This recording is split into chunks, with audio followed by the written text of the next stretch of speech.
Strickland. This webcast is one of a series in which I'm providing some brief lectures and commentaries on topics from the courses I teach in literature and cultural studies. Here, I'm going to say some things about the way that Geoffrey Chaucer introduces the characters of the Prioress, the monk, and the Friar in the General Prologue to his Canterbury tales. I'm skipping over some of the characters to go straight to the Prioress. The Prioress is the nun in charge of a monastery, other nuns. There was also a nun, a Prioress, that of her smiling was full simple and coy. Her great thought was put by Saint Roy, and she was claimed Madame Eglantine. I'll translate for you. There was also a nun, and she smiled very meekly, very simply, very coyly. And she didn't curse. Her greatest oath was by Saint Loy. And she was called Madame Eglantine. Now for Chaucer's original audience, presumably, this would have been the first hint that there was more to this prioress, more to this nun than meets the eye. There's a kind of characteristic ambiguity even in Madame Eglantine's name. The word Eglantine refers to a kind of briar rose, and in medieval England there was a current tradition that held that the soldiers who arrested Jesus in the Garden of Gethsemane put a crown of thorns from the eglantine on his head. So there is an association of the name Eglantine with the Passion of Christ, but the name also carries connotations of worldliness, pleasure, and sensuality. So she's got one of these romantic, very trendy, very fashionable names. And she can sing very well the divine songs, the hymns. She sings nicely through her nose. Or maybe she affects that. And she speaks French. That's a mark of the upper class. But the French she speaks is the kind they speak in Stratford.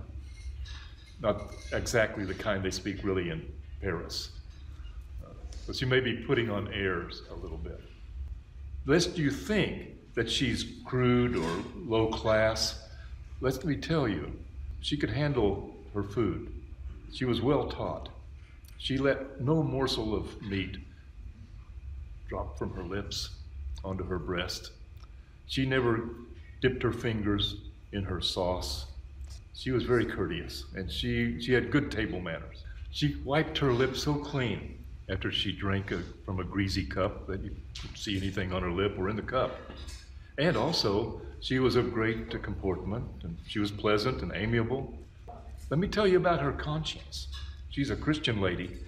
You know, Christians should have a heightened conscience. She was so charitable that she would weep if she saw a mouse caught in a trap, if it bled or if it were dead. Tender-hearted she was. She kept some little lap dogs, and she fed them with roasted flesh, with roasted meat, and with milk, and with sweet bread. Does that sound strange for a nun? Doesn't say anything about how she feels about poor people who are starving. But if one of those little hounds were dead, but she would sore weep if she one of him were dead, or if men smote it with a yare smert, and all with conscience and tender heart. Full seemly her wimple pinched was, her nose treaties her ear and grey as glass, her mouth full small, and thereto soft and red, but secretly she had a fair forehead. It was all loose to spine brood, he throw, for hardly she was not undergrow. Full fitted was her cloak as I was wear, a small coral about her arm she bare a pair of babies, gilded all with grain, and thereon hung a birch of gold full of shine, on which there was first written a crowned eye, and after amor vincit omnia. Love conquers all. What kind of love is she talking about? Sarah? She's talking about romantic love rather than religious love. Maybe not love of God. She has this romantic phrase. It could be taken equivocally. And because we know that she has a red lips and a small mouth and all of these affectations and manners, we may think that maybe it wasn't her first choice to go into the monastery. And in fact, in her defense, it would be very common for women of the noble class at this period, if they couldn't find a husband by a certain age, to be kind of forced into the monastery. But she is satirized. So that's the Prioress, and another nun with her had a she, that was her chaplain, and priests and three priests. Now, there's a monk. You expect a monk to have taken a vow of poverty and to be devoted to his religious duty. But this monk, he lives a life of luxury.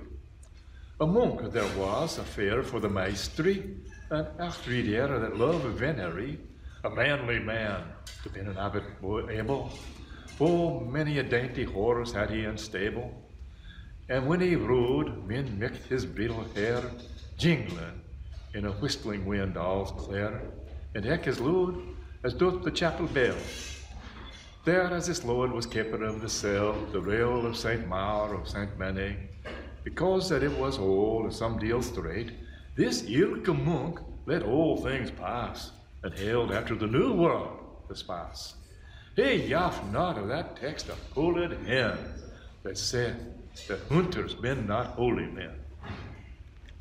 Now that a monk, when that he is reckless, is likened to a fish that is waterless. This is to say, a monk out of his cloister, but text held he not worth an oyster. And I said his opinion was good. Chaucer says, well, I see what he means.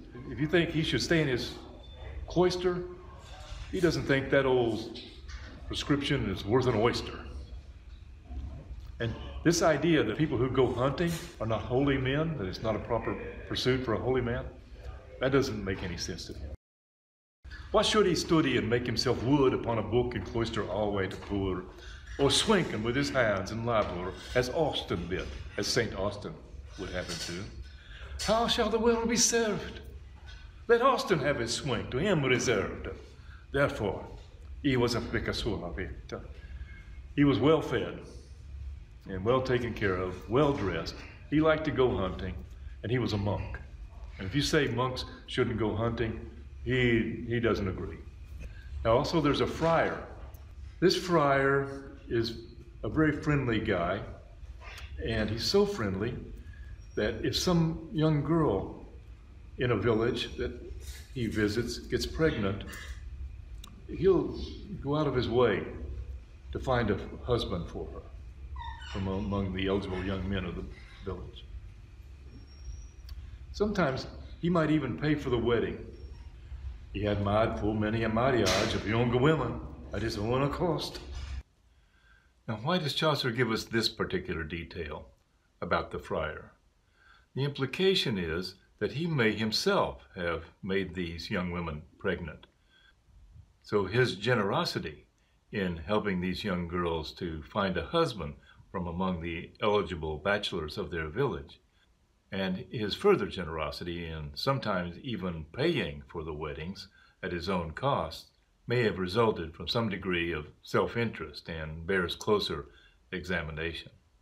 Unto his order he was a noble post, for well beloved and familiar was he with franklins all over his country, and eke with worthy women of the town, for he had power of confession, as said himself, more than a curate. For all of his order he was licentiate. Full sweetly he heard confession, and pleasant was his absolution. For unto a poor order for the yev is seen that a man is well shriv. For if he yaff, he dost make a vaunt, he wist that a man was repentant. For many a man, so hard is of his heart, he may not weep, although him sore smart. Well, he heard confession really well.